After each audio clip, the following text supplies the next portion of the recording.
Selamat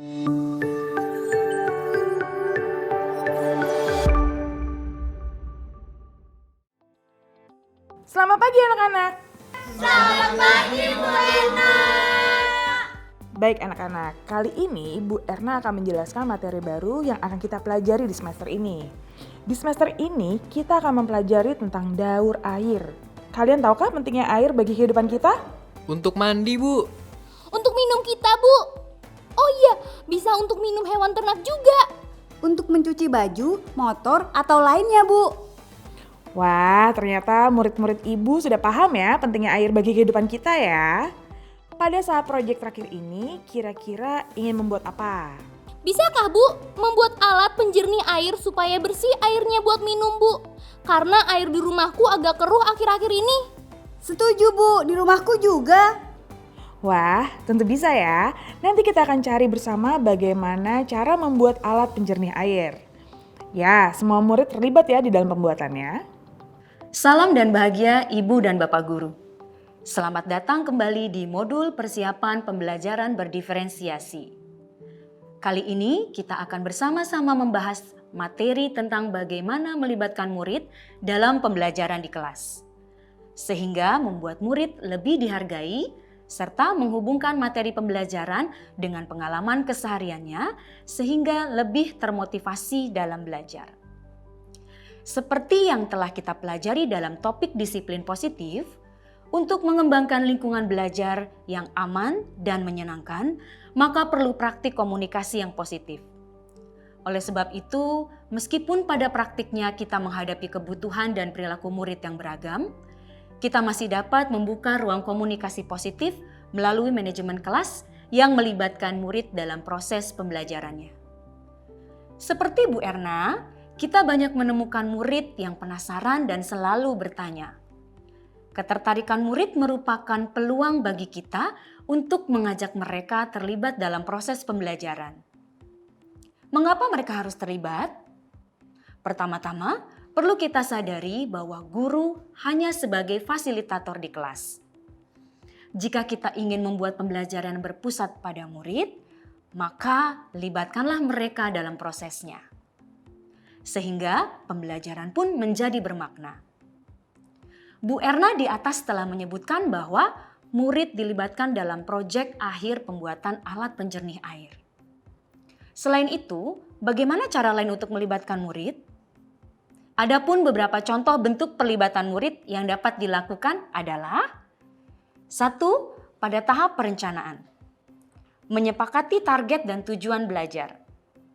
Guru dapat mengajak murid berdiskusi tentang apa manfaat yang mereka dapatkan setelah belajar materi ini. Pengetahuan atau keterampilan terkait apa lagi yang ingin mereka pelajari.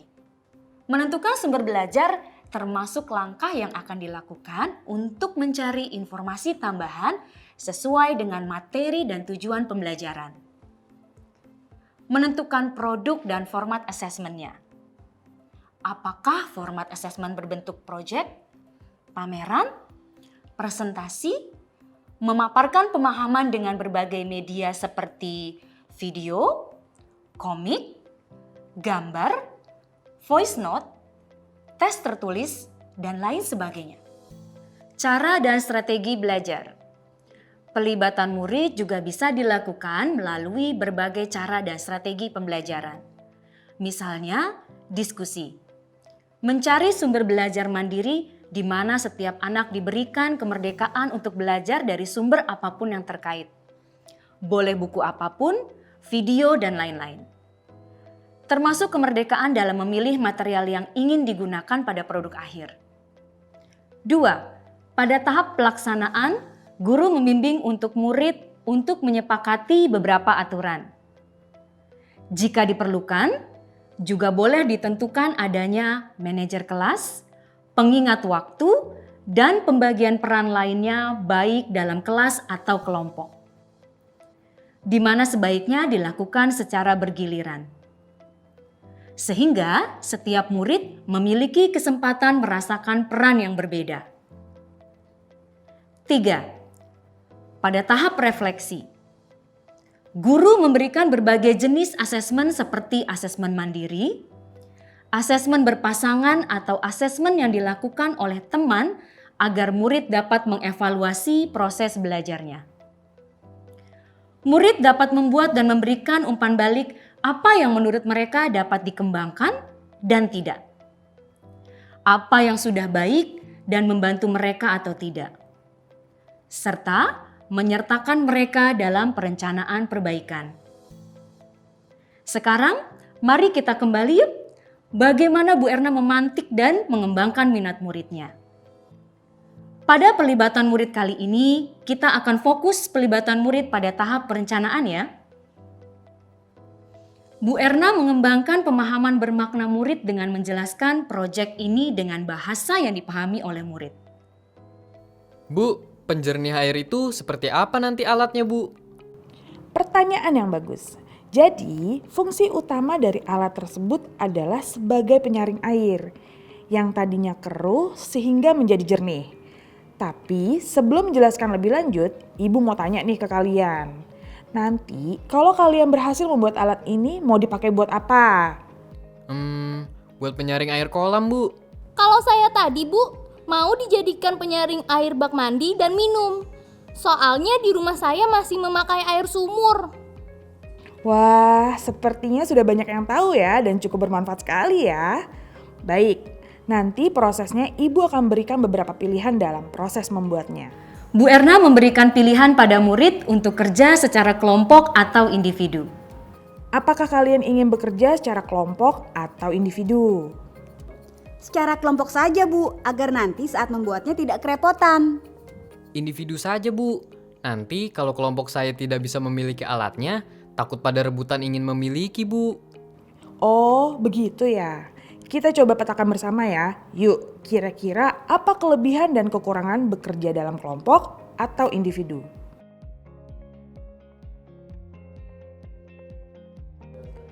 Bu, jadi saya mencatat ada bahan-bahan yang saya lihat di tempat penjernihan air tadi. Ada batu kerikil, pasir, arang, dan ijuk di tempat penjernihan air. Lalu, bagaimana cara saya menyusunnya ya, Bu? Pertanyaan yang bagus, Dias. Sekarang Ibu mau tanya nih ke kalian semua. Menurut kalian, bagaimana cara kita mengetahui cara menyusunnya? Nanti saya akan mencari sumber dari buku di perpustakaan, Bu. Kalau saya akan mencoba cari di internet. Saya mau buka YouTube, Bu. Biasanya ada contohnya. Bu Erna memberikan kebebasan untuk murid menentukan material untuk proyek yang akan digunakan. Bu Erna, saya mau menanyakan sesuatu. Pas pulang sekolah, apakah nanti saya dan ayah saya harus membuat saringan dari semen di dekat kolam atau bagaimana? Kalau kamu membuatnya dari semen permanen di dekat kolam, berarti kita semua harus ke rumah kamu dong ya. Kamu punya barang bekas yang kira-kira bisa buat wadah atau bahan penyaring? Iya juga ya, Bu. Hehehe. Ada, Bu. Saya punya tong bekas cat tembok, ukurannya lumayan besar. Wah, boleh juga itu. Asal tidak terbuat dari bahan berkarat ya. Oh, kalau begitu kelompok saya mau pakai botol bekas kemasan air mineral saja. Sepertinya lebih praktis dan hemat tempat. Anak-anak, coba kita ulangi ya langkah-langkah yang sudah kalian lakukan. Kita sudah menentukan bentuk proyek yang akan kita lakukan, memberikan pemahaman bermakna akan proyek kalian, menentukan kelompok, menetapkan langkah pembuatan dan mencari alternatif bahan yang digunakan. Sekarang, mari kita sepakati beberapa hal yang dapat kita lakukan untuk mendukung proyek ini agar berjalan lancar. Silakan kalian bekerja dalam kelompok. Hal-hal apa saja yang dapat kalian lakukan untuk mendukung proyek ini berjalan lancar? Setelah kalian selesai merinci poin-poin kesepakatan, selanjutnya kita akan tanda tangani sebagai kontrak belajar kita ya. Melalui kontrak belajar, murid berlatih untuk meningkatkan tanggung jawab selama proses pembelajaran. Dengan kontrak belajar, murid sendiri yang mempunyai kendali penuh atas pencapaian dari kegiatan belajarnya. Berikut adalah contoh kontrak belajar yang dibuat atas kesepakatan bersama di kelas Bu Erna.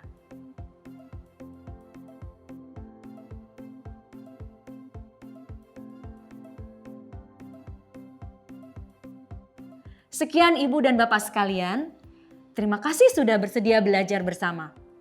Sekarang giliran Ibu dan Bapak Guru mencoba mengaplikasikan dalam pembelajaran. Selamat belajar Ibu dan Bapak guru hebat. Salam dan bahagia.